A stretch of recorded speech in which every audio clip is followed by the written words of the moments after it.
কোথায় নিয়ে যাচ্ছ না বাবু? মতরানা দিল প্যারি তোমার বহুত মাল মশলা, এই মাল মশলা করে তুমি এই বসকে খুশি করো, দেখবে রুপিয়া भी रोजगार হবে और जिंदगीটা भी এনজয় করতে পারবে। আমি পার্থ মাস্টারের মেয়ে, তাই নিজের ইজ্জত বিক্রি করে কখনো টাকা রোজগার করার পবিত্র আমার মনে আসবে না। তাই তুমি যে এত বড় শয়তান তা আমার জানা ছিল না। তাই এক্ষুনি আমি এখান থেকে পালিয়ে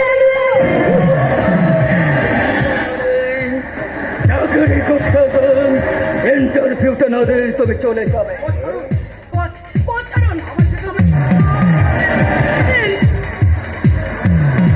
তুমি ইঁদুর ধরার খাঁচা দেখেছো? ইঁদুর ধরার খাঁচা, যে খাঁচার মধ্যে ইঁদুর খুব সহজেই প্রবেশ করতে পারে, কিন্তু হাজার চেষ্টা করলে সেই খাঁচা থেকে ইঁদুর কখনোই বেরোতে পারে না।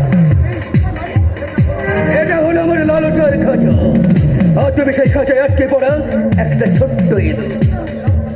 কাজেই তুমি যতই লাফালাফি ঝাপাঝাপি করো না কেন, তোমার আর নিস্তার নেই।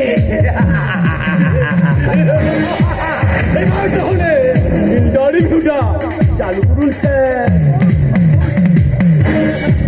এই চাপারানি সুইটটা দেখি, আরে আমি বুঝে নিয়েছি একটা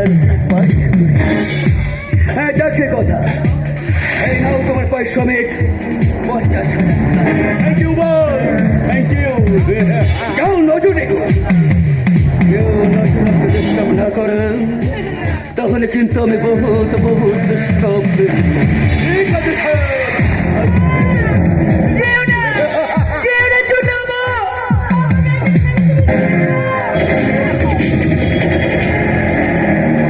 কেন অযথাই ছুটাছুটি করতে